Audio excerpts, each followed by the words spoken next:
रात का अंधेरा, एक सुनसान सड़क पर एक लड़का भाग रहा था। उसका नाम था तरुण। 23 साल का था, पर उसके चेहरे पर ऐसा डर था जैसे मौत उसके बिल्कुल पीछे चल रही हो। उसकी सांसें तेज, दिल तेज धड़क रहा था और हर कदम के साथ ऐसा लग रहा था जैसे जमीन हिल रही हो। अचानक दो कुत्ते उसके पीछे भागने लगे थे। एक कुत्ता उसकी छाती पर चढ़ गया और दूसरा पीछे से भौंकता रहा। तरुण ने पूरी ताकत से पत्थर को उठाया और चाकू निकालकर कुत्ते के अंदर घोंप दिया। वो संघर्ष करने के बाद लॉज में घुस गया। कमरे का दरवाज़ा जोर से बंद किया, पर डर अभी भी उसके अंदर था। दरवाजे पर नॉक नॉक की आवाज़ हुई। Room service. तरुण ने हल्के से राहत की सांस ली और गिलास लेकर पानी पीकर बिस्तर पर वापस आया। तरुण बिस्तर पर लेटकर छत को घूर रहा था। तभी उसकी आंखें आईने में फंस गई और उसने देखा अपने चेहरे की जगह एक अजीब दानव, 10 सिर वाला रावण। वो चिल्लाया। फ्लैशबैक। तरुण नैनीताल का रहने वाला था। पापा आर्मी रिटायर्ड थे, माँ घर को संभालती थी और एक बहन थी तान्या, जिसे वो जान से ज़्यादा चाहता था। बचपन से पापा का डिसिप्लिन और घर के स्ट्रिक्ट रूल्स ने तरुण को हमेशा थोड़ा थोड़ा चिड़चिड़ा बनाया, पर अब वो उन लोगों को मिस कर रहा था। दिल्ली के इंजीनियरिंग कॉलेज में एडमिशन के लिए वो बस में निकल गया। बस में ही उसकी मुलाकात हुई रोहित से, एक लड़का जो सिर्फ दारू, सिगरेट और लड़कियों में डूबा रहता था। जिंदगी एक ही बार मिलती है तरुण, ऐश कर ले। क्या पता इस बस का एक्सीडेंट हो जाए और हम अभी मर जाएं। धीरे धीरे तरुण रोहित की बातों में आ गया। पहली बार उसने नशा, धूम्रपान और छोटी छोटी ट्रिक्स लड़कियों को पटाने की सीखी। बस लाइन होटल के पास रुक गई। रोहित ने कहा, यहाँ की बियर ट्राई कर तरुण, पीने के बाद और मजा आएगा। तभी तरुण ने कहा, मैं दारू नहीं पीता।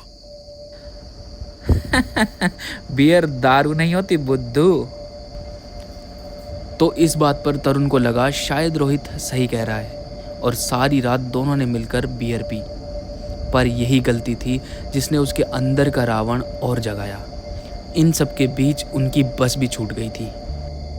वहीं होटल में तरुण की मुलाकात हुई चांदनी से। तुम तान्या के भाई हो ना? और तुम रोहित के साथ क्या कर रहे हो? हाँ, पर तुम्हें ये सब कैसे पता? मैंने तुम्हें पहले कभी नहीं देखा। मैं तान्या की फ्रेंड हूँ और इस रोहित ने मेरी जिंदगी बर्बाद कर दी और तुम्हारी बहन को भी फंसाया। उसने तान्या और रोहित का साथ वाला फोटो भी दिखाया। इतना देखते ही तरुण का खून खोल गया। गुस्से और नशे में उसने रोहित को पीटा और उसकी हत्या कर दी। पर यह बस शुरुआत थी। उसे लगा चांदनी ने मुझे मर्डर करते हुए देख लिया, कहीं ये पुलिस को ना इन्फॉर्म कर दे। तरुण ने गुस्से और नशे में उसका भी कत्ल कर दिया। अगले दिन जब हॉस्टल में उसकी आंख खुली और नशा उतरा, तो वो चाहकर भी उन दोनों की हत्या को भूल नहीं पा रहा था, खास करके चांदनी की। अब हर रात आईने में उसे चांदनी दिखती, खून से भरी, और 10 सिर वाला चेहरा चिल्लाता, तू भी रोहित जैसा है, वासना और पाप से भरा हुआ। पुलिस ने उसे पकड़ लिया। कोर्ट में ट्रायल हुआ, फांसी की सज़ा सुनाई गई, लेकिन अब भी उसको हर समय चांदनी दिखती और अपने 10 सर भी। आधी रात को वो चिल्लाने लगता। नींद की गोलियों से भी उस पर कोई खास असर नहीं हुआ। जेल में एक दिन रामायण का पाठ चल रहा था। ऑफिसर ने कहा, रावण के 10 सिर उसका ज्ञान नहीं, बल्कि उसके दोष हैं। काम, वासना, क्रोध, लोभ, मोह, ईर्ष्या, मद, स्वार्थ, अन्याय, अमानवता। तरुण अब उन 10 सिरों का मतलब समझ गया था कि ये सब मेरे ही अंदर थे। और सच भी तो यही था कि कुछ दिन पहले वो एक हम लड़के की तरह था। उसके अंदर का रावण उस पर कब्जा करना चाह रहा था। वो हर पल ताक में रहता कि कब वो उस पर हावी हो जाए, और उसके बस के सफ़र में वो उस पर हावी हो गया।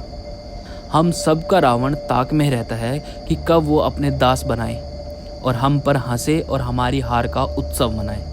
हम सब के अंदर राम और रावण दोनों होते हैं। सवाल बस इतना है, आप अपने अंदर राम जगाएंगे या रावण को जीतने देंगे?